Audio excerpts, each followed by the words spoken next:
Hello मेरे प्यारे बच्चों, बहुत बहुत स्वागत है आप सभी का आपके अपने प्यारे से यूट्यूब चैनल इंस्पायर स्टडी पर। चलिए माय डियर स्टूडेंट्स, शुरुआत करते हैं। आज हम इस टॉपिक में कक्षा 12 के काव्य खंड जो चैप्टर नंबर 1 है पवन दूती का। तो उससे पहले हमने पद्मास नंबर 15 से पहले जितने भी 1 से लेकर 14 तक सारे कवर कर लिए हैं। यदि अभी तक आपने वीडियो को नहीं देखा और देखना चाहते हो तो डिस्क्रिप्शन में लिंक है, वहाँ वीडियो को देख सकते हो। नहीं तो मैंने प्ले लिस्ट में सारी वीडियो डाल दिया, आप वहाँ भी जाकर देख सकते हो। तो चलिए आज हम आगे की शुरुआत करते हैं।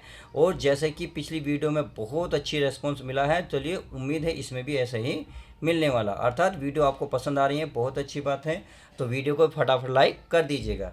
अब इसमें देखिए 15 नंबर आगे की शुरुआत करते हैं। एक एक शब्द का मतलब पहले बताऊंगा, फिर देखिए पहले तो मैं पढ़ूंगा, फिर शब्द का एक एक अर्थ बताऊंगा, फिर मैं हाथ से लिखे हुए नोट्स आपको दिखाऊंगा ताकि अपनी और अच्छे से तैयारी को कर सको, ताकि नोट्स भी और अच्छे से बन जाए। क्योंकि एक ऐसा होता है ना, देखो इन शब्दों का अगर मतलब निकालने लगे अलग अलग टुकड़ों में तो अलग अलग निकलता। इनको जोड़ने के लिए हमें एक्स्ट्रा शब्दों की ज़रूरत पड़ती है। तो अगर मैं बताऊंगा तो आपको सुनोगे, लिख नोट्स नहीं बना पाओगे, इसलिए मैं नोट्स आपको दिखाऊंगा ज़रूर। तो चलिए अब शुरुआत करते हैं। यह तेरे में है न यह गुण जो तू व्यथा सुनाए। देखिए ये कब की बात है, ये अब जो है राधा जी जो वायु से कह रही हैं कि तेरा मुख तो है नहीं जो तू मेरी व्यथा को सुनाएगी। यहाँ यही कह रही है कि तेरे में है न यह गुण, यानी कि तेरे में यह गुण नहीं है जो तू व्यथा सुनाए। यथा मैंने मेरी जो व्याकुलता है, मेरा जो कष्ट है, मेरी जो परेशानी, तू उसे जाकर श्री कृष्ण को सुनाए, ऐसा गुण तेरे में नहीं है। अर्थात वायु का मुख नहीं होता। तो उसके लिए उन्होंने क्या युक्ति सोची है, देखिए अगली लाइन में बोला है, कह रहा व्यापारियों को प्रखुर मति ओ युक्तियों से चलाना, बैठे जो हो निज सदन में मेघ सी क्रांति वाले, तो चित्रों को इस भवन के ध्यान से देख जाना। देखिए व्यापारी का यहाँ मतलब हुआ तरीकों को, यानी कि उपाय को। प्रखर मति का मतलब तीर बुद्धि, यानी कि तरीकों को, उपाय को तीर मति से, यानी कि तीर बुद्धि के साथ, ओ युक्तियों से, युक्ति कहते हैं योजना या जुगाड़ तरीका से चलाना। यानी कि मैं तुझे ऐसा जुगाड़, ऐसा तरीका बताती हूँ, तो अपनी बुद्धि से और अपनी मतलब तीर बुद्धि से अपना सही तरीके से उपयोग करना। अब उन्होंने क्या करा, उन्होंने युक्ति बताई है वायु को किस तरीके से कि मेरा संकेत वहाँ कैसे देगी। बैठे जो हो निज सदन में, यानी कि बैठे हों, बैठने का मतलब यहाँ किसके लिए बोला गया, श्री कृष्ण के लिए। श्री कृष्ण हो निज माने अपने सदन में, अपने घर में या कक्ष में जहाँ वे रहते हैं। यदि वहाँ निज सदन में अपने घर में बैठे हों तो मेघ सी क्रांति वाले, और क्या कैसे दिखेंगे, मेघ सी क्रांति वाले, बादलों के समान, क्रांतिकारी यानी कि चमकने वाले, बादलों की तरह चमकने वाले। यदि श्री कृष्ण अपने सदन में बैठे हों तो चित्रों को इस भवन के ध्यान से देख जाना। तो चित्रों को इस भवन में, यानी कि उस भवन में, इस माने उस भवन में उन चित्रों को बड़े ध्यान से देखना, को ध्यान से देख जाना। तो उन कमरे में जाना जिस भवन में श्री कृष्ण बैठे हों, तो वहाँ अगर दीवारों पर चित्र लगे हों तो उन चित्रों को बड़े ध्यान से देख के जाना। सही है, आगे बोलते हैं। जो चित्रों में विरह विधुरा का मेल चित्र कोई, जो चित्रों में, यानी कि जितने भी वहाँ चित्र हैं उनमें से विरह विधुरा, देखिए विरह विधुरा होता है वियोग से पीड़ित स्त्री, यानी कि वियोग से कोई पीड़ित स्त्री का मिले चित्र कोई। यदि वहाँ वियोग से पीड़ित स्त्री का कोई चित्र मिले तो उन चित्रों को बड़े ध्यान से देखना। उनमें से यदि जो वियोग से पीड़ित है स्त्री, उसका कोई चित्र मिले तो जा जाके निकट उसको भाव से ज्यों हिलाना। तो जा जाके, यानी कि तो जा जाके निकट, तो उसके पास जाके उसको भाव से यूं हिलाना। ये भाव माने प्रेम के साथ, यूं माने इस प्रकार हिलाना, यानी कि भाव उसमें विरह, आपकी जो वियोग से पीड़ित स्त्री है उसका कोई चित्र मिले तो उसके पास निकट जाना चित्र के, और बड़े प्रेम के साथ उस चित्र को हिलाना। अब आगे क्या कहते हैं, आगे देखिए। आगे नहीं दिख रहा तो चलिए मैं दिखा देता हूँ। आगे है, प्यारे हो के चकित जिससे चित्र की ओर देखें, आशा है यूं सुरती उनको हो जाएगी हमारी। देखिए आगे, प्यारे हो के, यानी कि प्यारे हो के चकित, प्यारे हो गए, किसके लिए बोला? श्री कृष्ण होके चकित, यानी कि श्री कृष्ण क्या हो जाएंगे? चकित हो जाएंगे जब तस्वीर वो हिलते देखेंगे, जिससे चित्र की ओर देखेंगे। जब चित्र हिल रहा होगा तो प्यारे चकित होंगे और जिस वे चित्र को देखने लग जाएंगे। आशा है यो सुरती, आशा है यानी कि उम्मीद है, यो माने इस प्रकार, सुरती माने याद आएगी, इस प्रकार उन्हें याद आएगी, उनको हो सकेगी हमारी, उनको हो सकेगी याद हमारी, यानी कि इस प्रकार आशा है कि उनको हमारी याद आ जाएगी। तो चलिए पहले हम इसका पद्यांश, हमने व्याख्या अच्छे से समझ ली, अब नोट्स देख लेते हैं 15 और 16 का। तो चलिए प्यारे बच्चों, क्या करना है? तेरे में है फिर सकेगी हमारी, सही है। आपको शुरू के 2-3 शब्द लिखने हैं, लास्ट में 2-3 शब्द लिखने हैं, बीच में डेड डैश कर देना। अब संदर्भ आपका पूर्ववर्ती रहेगा। अब व्याख्या को देख लेते हैं। राधिका जी पवन से कहती हैं कि हे पवन, तुम्हारे अंदर बातचीत करने का गुण तो है नहीं, जिससे तुम मेरे कष्टों को श्री श्री कृष्ण से बता सको। इसलिए हे पवन, मैं तुम्हें कुछ उपाय और तरीके बता रही हूँ, जिनका प्रयोग करके तुम श्री कृष्ण जी से मेरी स्थिति का वर्णन कर देना। चलिए जी, श्री कृष्ण से मतलब पवन से क्या उपाय बताए हैं उसको हम समझ लेते हैं। इसमें बोला है, उपाय बताते हुए राधा जी पवन से कहती हैं कि यदि श्री कृष्ण अपने घर में बैठे हुए हों तो तुम उस घर की दीवारों में लगे चित्रों को देखना और उनमें से किसी गृहिणी स्त्री के चित्र को तुम, गृहिणी माने वियोग से जो पीड़ित है, यानी कि परेशान जो चित्र दिखाई दे उसको हिलाना, गृहिणी से चित्र को तुम प्रेम पूर्वक हिलाना, जिससे श्री कृष्ण आश्चर्यचकित हो जाएंगे और उस चित्र की ओर ध्यान से देखेंगे, जिससे उनको मेरी याद आ जाएगी। आई होप इतनी बात समझ गए होंगे।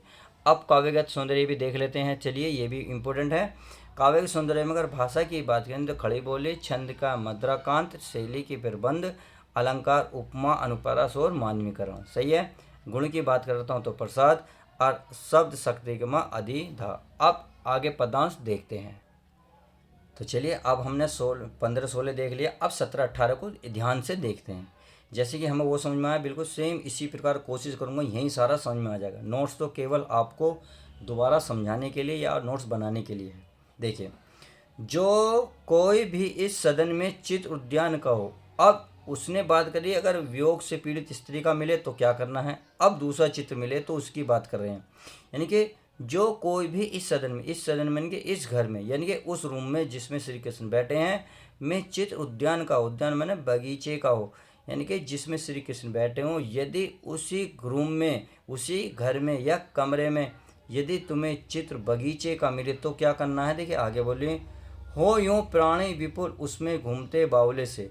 हो यूँ प्राणी मतलब, हो यूँ प्राणी मतलब इसका है सीधा सीधा विपुल। देखिए विपुल माने होता यहाँ वहाँ, यहाँ वहाँ, बावले से माने व्याकुल, यानी कि वो चित्र देखना जिसमें बावले से, व्याकुल से प्राणी तुम्हें दिखाई दे, जिसमें मतलब परेशान जीव पक्षी प्राणी जो उसमें दिखाई दें, उसको चित्र को आपको देखना है। आगे, तो जाके सन्निकट उसके ओ हिला के उसे भी, तो जाके यानी कि तो जाके, सन्निकट, सन्निकट कहते हैं नज़दीक जाकर, यानी कि पास जाकर, उसके ओ हिला के उसे भी, उसको हिला के, इसको हिला देना, हिला के उसे भी। तो सन्निकट यानी कि सन्निकट माने पास, उसके पास जाना तो आप उसको हिला देना, उसको भी हिला देना। अब उससे क्या संकेत मिलेगा देखते हैं। देवात्मा को सुरभित, अब देवात्मा किसके लगेगा? परमात्मा, परमात्मा ने ईश्वर, ईश्वर कौन है? श्री कृष्ण, श्री कृष्ण को सुरभित, सुरभित माने याद, सूर्य माने याद आ जाएगी, यानी कि श्री कृष्ण को याद आएगा। ब्रज की व्याकुलों की कराना, यानी कि ब्रज में जो व्याकुल हैं, जो परेशान हैं, उनकी कराना, यानी कि उनकी व्याकुलता उनको समझ में आ जाएगी। जो अगर चित्र में कोई परेशान हो उसको तू हिलाना, तो श्री कृष्ण को ब्रज में जितने भी व्याकुल हैं उनको व्याकुलता परेशानी समझ में आ जाएगी। आई होप इतनी बात समझ होगी। नहीं समझ में आया कोई बात नहीं, जब मैं नोट्स दिखाऊंगा आपको और अच्छे से क्लियर हो जाएगा। अब आगे देखते हैं। आगे है, कोई प्यारा कुसुम कुमला गेहे में जो पड़ा हो। ठीक है, कोई प्यारा सा, कुसुम माने क्या कहते हैं? फूल को, इनके कोई प्यारा सा फूल, कुमला, कुमला माने मुरझाया हुआ हो, गेहूँ माने कमरे में जो पड़ा हो। जो कमरे में गेहूं पड़ा हुआ हो। यदि कोई प्यारा सा कुम्हलाया हुआ कमल यानी कि कोई कुम्हलाया हुआ फूल उस कमरे में पड़ा हो तो क्या करना है देखिए। तो प्यारे के चरण पे ला डाल देना उसी को। तो उसी को प्यारे के चरण का मतलब है श्री कृष्ण के चरणों पर यानी कि पैरों पर ला के डाल देना है उसी को। अब उससे क्या संकेत मिलने वाला है देखिए, आगे देखिए। यों देना ए पवन, हे पवन इस प्रकार से उसे देना है। बतला बतला फूल सी एक बाला, और बतलाना है फूल सी एक बाला यानी कि कोमल सी एक बाला, यानी कि बाला किससे बोला गया, राधा, यानी कि फूल सी एक बाला है जो राधा है। म्याना हो, म्याना माने मैलिन हो गई है, फूल सी एक बाला जो है मैलिन हो गई है, कमल पग को चूमना चाहती है। और जो तुम्हारे कमल पग माने पैरों को, यानी कि पैरों के कमलों के समान जो पैर हैं उसको चूमना चाहती है। आई होप इतनी बात समझ गए होंगे। तो चलिए अब व्याख्या को देख लेते हैं 17 और 18 को। चलिए प्यारे बच्चों, आगे क्या करना है आपको, फिर वही करना जो कोई नहीं चाहती है, यानी कि शुरू के 2-3 शब्द लास्ट के 2-3 शब्द लिख देने हैं। फिर आपको संदर्भ आपका पूर्ववर्ती रहेगा। व्याख्या देख लेते हैं। देखिए व्याख्या में राधिका जी पवन से कहती हैं कि श्री कृष्ण के घर में लगे चित्रों में अगर किसी बगीचे का चित्र दिखाई दे जिसमें व्याकुल पक्षी या वहाँ घूमते दिख रहे हों, यहाँ वहाँ घूमते दिख रहे हों, तो तुम उस चित्र को हिलाकर श्री कृष्ण जी को ब्रज के व्याकुल व्यक्तियों की याद दिलाना। आगे देखते हैं। आगे राधा जी कहती हैं कि उसी घर में अगर कोई मुरझाया हुआ फूल पड़ा हो तो उसे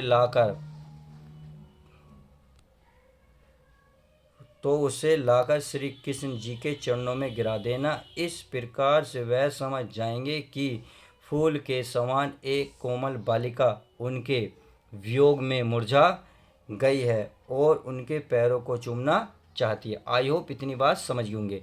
तो चलिए अब नेक्स्ट व्याख्या को देख लेते हैं।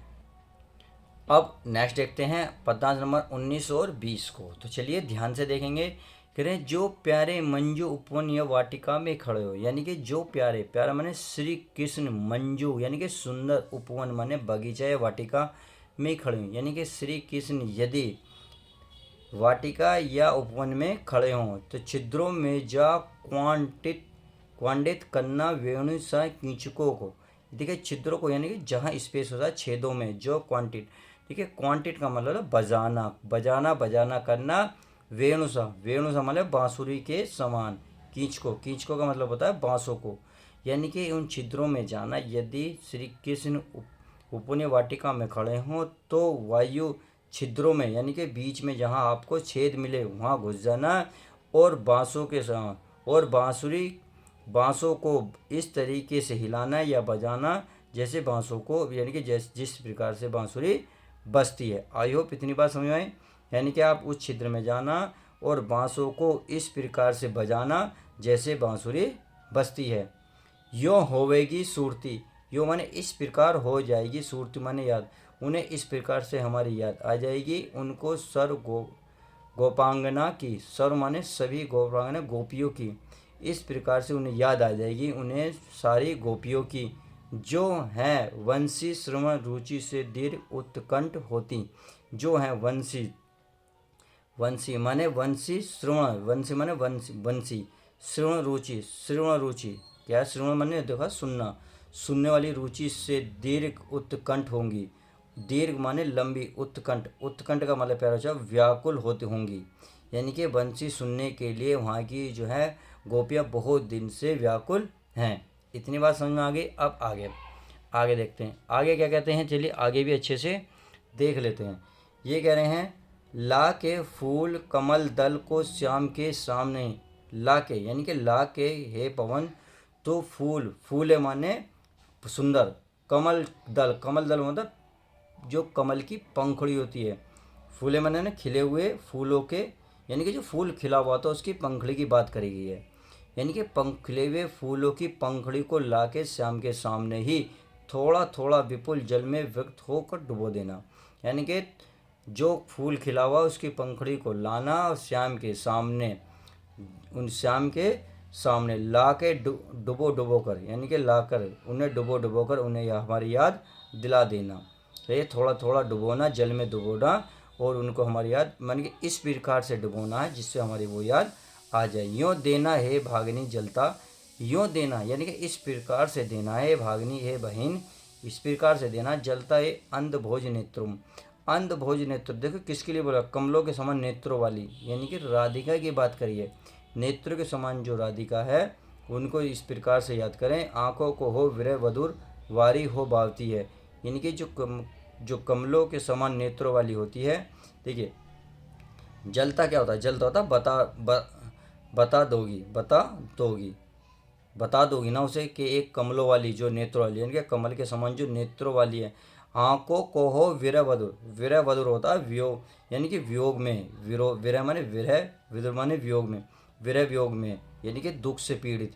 वारी में बोरती, वारी वारी होता पानी में और बोरती माने डुबोती है, यानी कि जो कमलों के समान एक नाबालिका है वह अपनी आँखों को पानी में डुबोती है, अर्थात उसका रो रो कर बुरा हाल है।